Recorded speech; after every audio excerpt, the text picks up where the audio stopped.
Salut à tous et ravi de vous retrouver pour une nouvelle édition de la Minute Quintet. On prend la direction de la Côte d'Azur ce lundi 20 janvier, comme la semaine dernière d'ailleurs, avec un Quintet Plus qui est disputé sur l'hippodrome de Cagnes-sur-Mer. Ce sera la quatrième course du programme, le prix Charles Gasteau, un handicap divisé de première épreuve pour des chevaux âgés de 5 ans et au-dessus. 16 concurrents qui seront en lice sur le parcours des 1500 mètres de la piste en gazon. Un terrain d'ailleurs qui a annoncé souple. 3-7, il était il y a de cela 2-3 jours, donc voilà, je pense pas que ça va beaucoup bouger. En tout cas, c'est une compétition qui est prévue aux alentours de 13h55, une compétition d'ailleurs qui est assez ouverte parce qu'on a vraiment des profils assez différents qui sont au départ de ce quintet. On a des concurrents qui ont fait leur preuve sur ce parcours, d'autres qui effectuent le déplacement en plus de faire une rentrée, donc voilà, on a quelques incertitudes, ce qui rend cette course assez ouverte et certainement spéculative. En tout cas, j'ai retenu en tête de ma sélection le numéro 3 Calas qui pour moi détient une toute première chance. C'est un concurrent qui reste sur une 7ème place dans un quintet plus disputé sur la piste en sable de Chantilly, mais il vaut mieux que cela. Il l'a prouvé auparavant lors de sa rentrée sur le sable d'Auvillers en se classant 4ème d'un quintet sur 1900 mètres. La distance, c'est vraiment pas un souci. Il l'a prouvé notamment au printemps dernier en terminant 2ème d'un quintet sur l'hippodrome de Saint-Cloud, 1600 mètres en terrain très souple. Voilà, je pense que c'est un concurrent en plus qui arrive dans une forme plus avancée que certains de ses vrais adversaires. Donc pour moi, il est capable de remettre les pendules à l'heure. Il a prouvé sa capacité à remporter une épreuve de ce genre à cette valeur. Donc pour moi, on effectue le déplacement avec des ambitions justifiées. Ensuite, j'ai retenu en deuxième position le numéro 5, Tumbler, qui effectue également le déplacement. Lui, par contre, effectue une petite rentrée, on ne l'a pas vu depuis le mois de novembre, le 10 novembre, et une 5ème place dans un quintet sur l'hippodrome de Saint-Cloud en terrain lourd. C'est un cheval qui s'adapte à tous les terrains. Il a prouvé terrain lourd, terrain souple, bon terrain, PSF.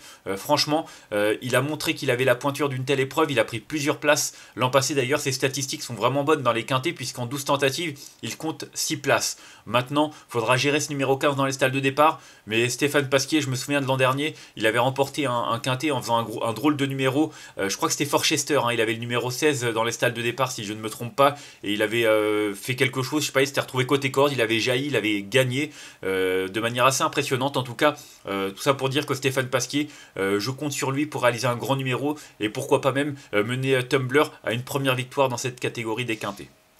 Ensuite, j'ai retenu en troisième position le numéro 2, Amedras, spécialiste de ce parcours. Il y compte 4 tentatives, 2 victoires de quintet, plus 2 places sur le podium, toujours dans des quintets. Donc franchement, on ne peut pas lui reprocher grand-chose, si ce n'est le fait qu'il effectue sa rentrée après 2 mois et demi d'absence, environ un peu moins de 2 mois et demi. C'était le 10 novembre justement dans le quintet où il avait été devancé par Tumbler.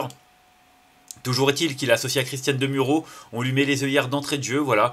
Le parcours, il le connaît sur le bout des sabots, il a l'habitude des gros poids, il est pris à une valeur d'ailleurs plus avantageuse que lors de sa victoire l'an passé sur ce parcours. Donc pour moi, en 40,5, c'est vraiment un concurrent qu'il faut suivre d'entrée de jeu en confiance. Ensuite, j'ai retenu en 4ème position l'As Rockboy qui a eu d'autres ambitions dans sa jeunesse. On l'a vu à l'âge de 2 ans réaliser de très belles choses, être invaincu en 2 sorties. Et puis à 3 ans, il avait quand même remporté un groupe 3 avant de tenter sa chance dans la poule d'essai des poulains. Certes, il y a déçu, mais surtout, il a été arrêté suite à cette tentative pendant plus d'1 an et demi. Il a montré de belles choses depuis son retour à la compétition, notamment dans cette catégorie où il compte une 4ème place dans un handicap de classe 1, je crois, c'était cet été à Deauville sur 1200 mètres. Ouais, c'était le grand handicap des sprinters. Alors revenir sur 1500 mètres, c'est pas forcément un problème. Il a déjà fait ses preuves sur des distances avoisinant 1500 mètres, sur 1600 mètres pour être plus exact. En tout cas, ce Rockboy a cette valeur de 42 pour moi. S'il est suffisamment affûté, il doit pouvoir lutter pour une belle place. Ensuite, j'ai retenu en 5ème position le numéro 13, Giraffe.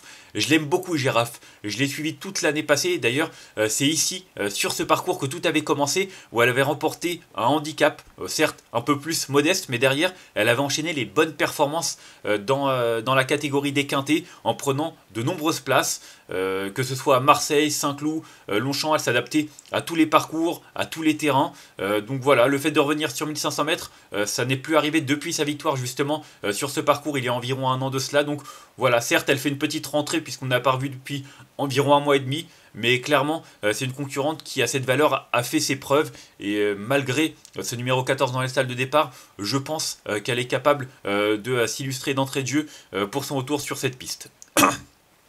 Ensuite, J'ai retenu en 6ème position le numéro 12 Wonderboy, associé à Maxime Guyon. Maxime Guyon qui réalise un meeting de plat assez impressionnant hein, depuis son arrivée sur la Côte d'Azur. Il a trusté les victoires et c'est vrai qu'il est vraiment en très très grande forme. Alors Wonderboy dernièrement à Deauville, seulement 10ème, c'était pas transcendant, mais il a quand même des références à faire valoir, notamment sur ce parcours. Hein. Il connaît cette piste comme sa poche. D'ailleurs, il avait terminé 2ème d'un quintet, c'était sur ce parcours il y a environ 2 ans de cela. On ne l'a pas revu depuis le 22 février 2023. Donc voilà, pour ce retour sur la Côte d'Azur, il est quand même prêt à une valeur qui lui laisse normalement suffisamment de marge. Il a d'expérience, il a déjà même d'ailleurs remporté 2 quintets en carrière.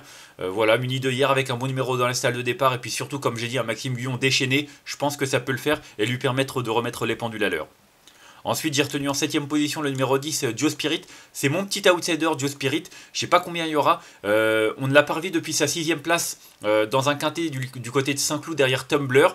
Maintenant, auparavant, elle avait remporté un quintet en valeur 35. En 38, elle a un petit peu moins de marge. Mais je trouve quand même qu'elle en a quand même un minimum pour avoir terminé 6ème dans la foulée après sa victoire de quintet. Je trouve son profil très séduisant. Elle a repris de la fraîcheur. Ça va jouer en sa faveur. Elle a déjà couru sur l'hippodrome de Cagnes-sur-Mer sur plus loin, uniquement 2150 mètres. Mais voilà, elle a montré qu'elle était bien aussi sur distance plus courte.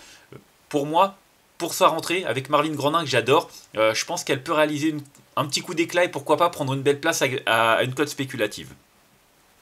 Et enfin en 8ème position, j'ai retenu le 14, Idée de Cheval. On ne connaît pas trop ses limites, hein. Idée de Cheval, franchement il est impressionnant depuis plusieurs semaines. Ses 6 dernières tentatives se sont soldées par 4 podiums et 2 victoires, donc du 100% de réussite. Franchement, faut voir ce que ça va donner en 35,5. Mais vu la forme qu'il tient et le fait qu'il revienne en plus sur une piste en gazon, ça ne me dérange pas. Il a fait ses preuves en terrain souple ou même très souple, donc pour moi c'est un concurrent qu'il convient de suivre, même si voilà, l'opposition est un peu plus relevée. Attention avec ses numéros 1 dans les stalles de départ, il n'est pas incapable de réaliser lui aussi un coup d'éclat. Et enfin en cas de non partant, j'ai retenu le numéro 9, Dom Bertrand qui vient de décevoir. Hein. C'était il y a environ 2 mois de cela. Hein. C'était dans un quintet à Chantilly. C'était son retour dans les handicaps. Maintenant, c'était son premier essai PSF. Voilà, moi je ne le condamne pas là-dessus. On connaît Henri Expantal, il fait le déplacement. Il a certainement bien préparé son représentant. Il est une nouvelle fois muni d'œillères australienne. Donc attention, malgré son échec d'il y a 2 mois, je pense qu'il faut lui accorder une nouvelle chance, même si c'est vrai que ce sera juste un regret de ma part. On va faire un petit récapitulatif de ma sélection avec le 3 que j'ai retenu devant le 5, le 2, l'As, le 13, le 12, le 10 et le 14. Et en cas de non partant, le numéro 9 en conseil de jeu, pour moi le 3 Calas, c'est une bonne base. Honnêtement, il a des références à faire valoir, il fait le déplacement, je pense qu'il doit lutter pour les premières places. Le numéro 5 Tumblr, j'aime pas trop son numéro dans les stalles, mais c'est un concurrent qui a également montré de la qualité à ce niveau-là toute la saison dernière, donc pour moi c'est également une priorité. Puis le 2 Amedras, spécialiste de ce parcours, il n'a jamais terminé plus loin que 3ème en cas de sortie sur ce tracé, donc pour moi c'est également un concurrent qu'il faut suivre en confiance. Donc voilà, 3-5-2, mais honnêtement, je trouve que c'est une course qui est très ouverte et peut-être que faire des longues, des combinés, ça peut être une meilleure solution. En tout cas, il ne faudra pas hésiter à élargir les combinaisons. On va se quitter là-dessus. Moi, je vous remercie d'avoir suivi cette nouvelle édition de la Minute Quintet. Si vous avez aimé cette vidéo, n'hésitez pas à la liker, à la partager ou encore à vous abonner à notre chaîne YouTube en cochant la petite cloche pour être au courant des prochaines vidéos. Vous aurez le tirage au sort de notre concours de dimanche dès l'édition de demain. D'ailleurs, vous êtes beaucoup déjà à avoir commenté cette vidéo. Je vous en remercie. Avec certains paris audacieux, on verra ce que ça donne. D'ici là, je vous souhaite une excellente journée et de bons jeux à tous. Bye bye.